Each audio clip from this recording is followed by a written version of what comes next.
आके है किधर के हर किधर नहीं आके है तिबुर तेंगर तेरे तके है तेरा उन्हें आके है तानन के फुसर तीसर आटुम अंता APHLC alosi bangke bang तानन के रिसोल मिमसो आटुम अंता Jai kathar alosi bangke bang किधर के हर तेरे उमा सोनाली तेरे किधर के हर तेरा उमा सोनाली तेरा बने कर भी अनोय कचे थंगने आके है किधर के हर किधर नए आके है तिबुर तेंगर तेरे तके है तेरा खुने आके है kalau pasti nih coba aja kafe ke kasih sikta kan ada sekarang mah Kusami nangrate kene sen koy apel ape ne nangrem sampe alam atom sine ing samadoti hai ne ing sampati hai samde mathan hum ke Kusami nangrate kene chele koy apel the nang pha nang rem nong sun te neta banana son jibon ne banana ason jibon de chu ke tam tang bata me sarti nang phan nang te long chi fi no tu me seng de ver nang sami nang ra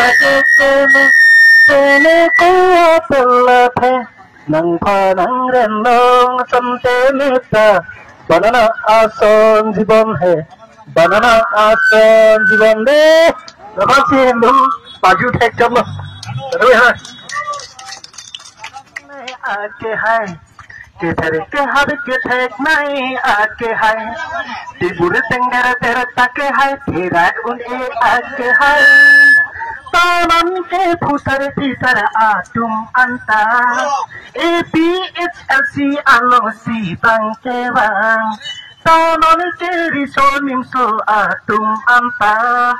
Jai kathar alosi bangke bang किधर के हर तेरे उमा सोनाली तेरे किधर के हर तेरा उमा सोनाली तेरा बने कर भी अनोय कचे थंगने आके है किधर के हर किधर नए आके है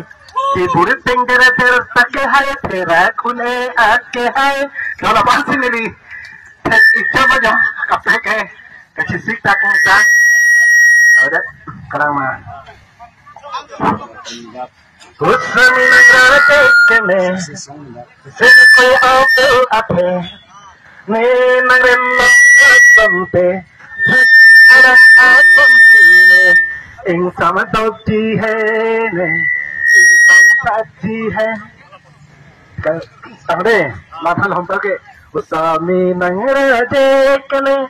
chele koy apel the